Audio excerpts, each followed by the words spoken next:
Shabbat Shalom. The book of Vayikra. We bid you farewell, but not before one last observation. We had the section in this Torah reading that predominated our Torah reading, as I mentioned, called the Erech vows, the assessment vows. And as I mentioned in the introduction to the Torah reading, these are voluntary vows. You are not required to do these at all, which probably prompts within you, at least some part of you, and I'm not going to ask for a show of hands, what do you mean voluntary?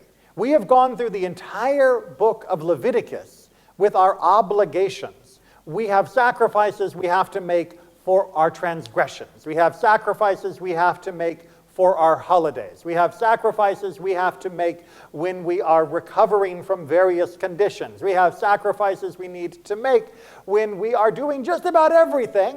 And as we also saw at the end, we've got tithes that we are obligated to make. We've got obligation upon obligation upon obligation.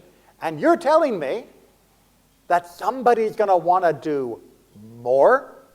Have you met human beings? That they're really going to just say, yes, thank you very much for making me do all of this. Can I do more?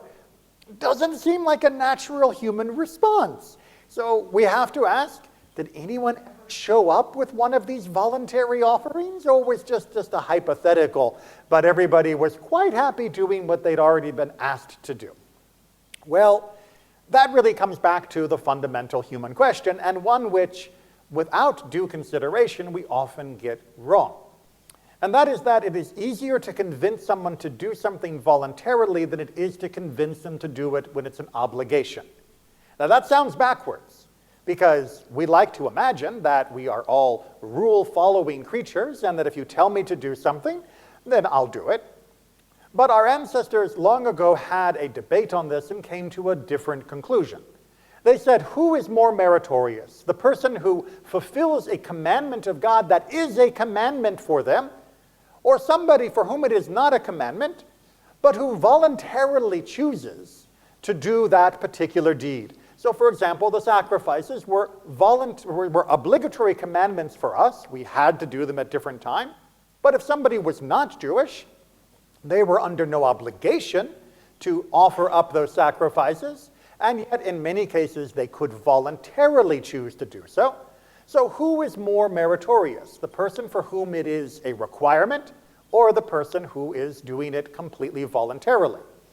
And the answer that our ancestors came to, which shows the wisdom they had reached so many thousands of years ago, is that it is more meritorious for the person who was obligated to do it. Because it is human nature that when someone tells you to do something, you instinctually try not to. And as we have a number of teenagers here in the room and their families, you're probably aware of this phenomenon. But our ancestors were very egalitarian. They did not say this was a teenager trait. They said this is a human being trait. It's only while teenagers that it is manifest and has an opponent in the family trying to rein it in. Once you become an adult, you get to be as oppositional as you want, because usually there isn't the same level of push and pull that comes within a family. But they recognized that as soon as you tell somebody to do something, even if they had been pre-inclined to do it, well, now they don't want to do it, because now doing it would be giving in. Now doing it would be letting you tell them what to do, and they don't want anyone telling them what to do because we are humans. We like our freedom. This is part of the paradox of human nature. We like our freedom, and we also like to be in a group. Turns out those two are not always perfectly compatible, but our ancestors understood that. And so they said, if somebody has been commanded to perform a particular deed, the fact that they still do it, that they override that oppositional nature that humans have, that they conquer themselves and say, I know I was asked to do this, and I know that makes me want to run in the opposite direction, but I'm going to do it anyway, that is a higher level of commitment than for those that have volunteered to do exactly the same thing. Because volunteering, well, Volunteering feels good. There is no pull of a leash that I am pulling against. It is entirely of my own volition and my own idea. Therefore, it is easier to convince myself to do so. Makes sense, right? We all are humans here. We all can understand the logic underneath all of this. Excellent. Because Judaism also teaches, blessed are those who volunteer. Blessed are those who go above and beyond, lifnei shirat hadin, beyond the line of the law. That yes, we have commandments, and yes, they are hard to fulfill, not just in their details, but because we are oppositional to doing anything we've been told to do. But despite all of that, it is also a blessing and somebody who should be praised, that chooses to go beyond merely doing what they have been asked to do. There is a story that is found within our Midrashim of a king, it's a parable, and the king has a huge flock of sheep, and one day a deer wanders into the flock and begins to graze among the other sheep. And when the sheep are called back in for the night, the deer goes with them. And in the morning, when the sheep are let out, the deer goes out. And the shepherds are confused about what to do about this, and they say to the king, what should we do about this deer that has attached itself to your flock? And the king says, treat it better than any of the other sheep. Because the other sheep, this is all they have ever known. But the deer, it has known the wild freedom of the wilderness, and yet it has chosen to come beneath my staff and to be among my flock, and thus it should be celebrated even more than those sheep that were already part of the flock. Obviously, this is used in context as a metaphor for those who choose to become Jewish from outside of the flock, who choose to attach themselves to the people of Israel and come underneath this particular manifestation of our faith. So, they are more celebrated than those that were obligated? It seems a little contradictory. Well, that is the wonderful aspect of Judaism, is that it is constantly correcting us from multiple angles. For those who would think being only about volunteerism, about what I choose to do and what I give free willing, as a free willing offering of my time, my labor, my donations, yes, we celebrate that, but we also point out that it is harder to do what you're told than it is to do what you want. And for those who celebrate only doing what you're told, who only are about the letter of the law, the minimum required of me, and it's hard enough to do that, and I can't be expected to do any more, well, then we point to the opposite stories and say, yeah, not so much. You've got to actually stretch a little beyond this. While we know it's hard to live up to the basic obligations, you will not be fully fulfilled as a human being until you have found a way to step beyond the minimum requirement of your duty. That there is another threshold that eventually you will have to cross. And we can't make you, because that one is going to have to be voluntary. This is the tension that we exist within society, within our community here, within our broader national community, and within the international world as well. There are many things that we are told we must do, and oftentimes we resist.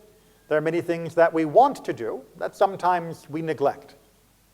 But ultimately, we can try to look to the example of others to try and navigate this path for ourselves in order to see people who have exemplified doing what was their duty and those who have chosen to go above and beyond that duty as well.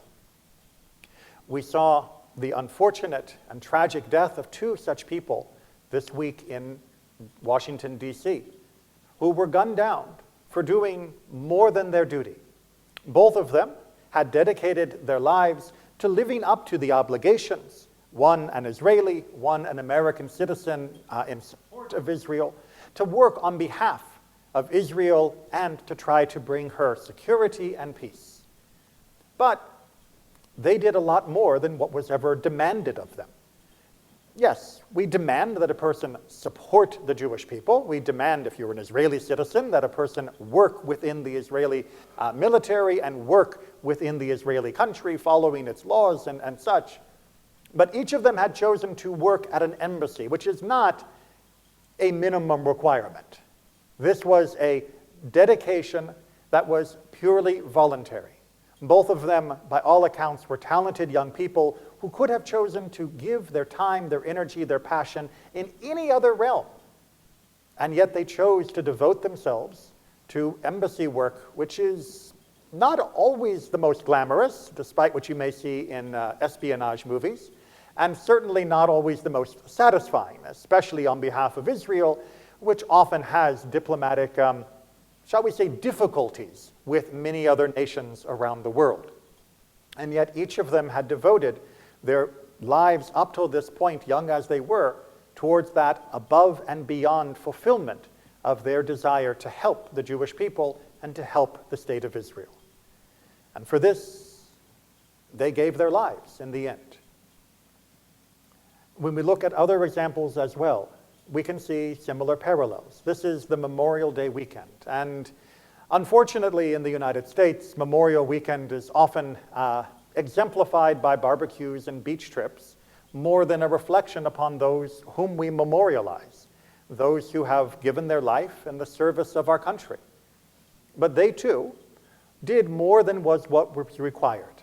They lived up to a higher calling, a higher devotion of defending the ideals of this country, of its freedoms, of its democracy, of its liberty for all of our people.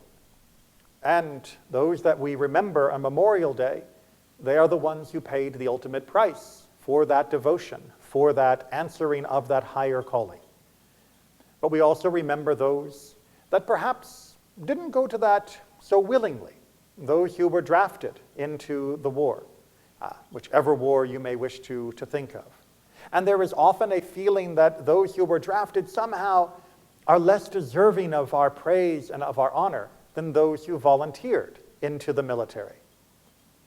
And as we have already discussed, nothing is further from the truth. To show up when you have been called, when you didn't want to go, well, that takes a nobility of spirit. That takes an overcoming of our natural instinct to run the opposite way when we're being told to do something. It is perfectly normal for someone to not want to serve in the military, to not want to put themselves in harm's way. And yet those who were drafted into the wars of this country to defend its liberties and freedoms, well, they did show up. They did overcome that, and many of them did pay with their lives for what our country stands for. So now it is up to us. We have an obligation to remember them. We have a duty to memorialize them. We have an obligation to honor what they have done. But we also, I would hope, will feel inclined to perhaps voluntarily reach a bit beyond the base obligation of waving a flag occasionally and perhaps singing the Star-Spangled Banner, but instead do what we can to help to honor that memory, not just by honoring those still in uniform or those as veterans that have retired from service, but also to defend what it was they were fighting for, to continue to fight for liberty and freedom, to continue to defend justice and democracy, to recognize that what they gave their life for is still precious and is always in need of defense.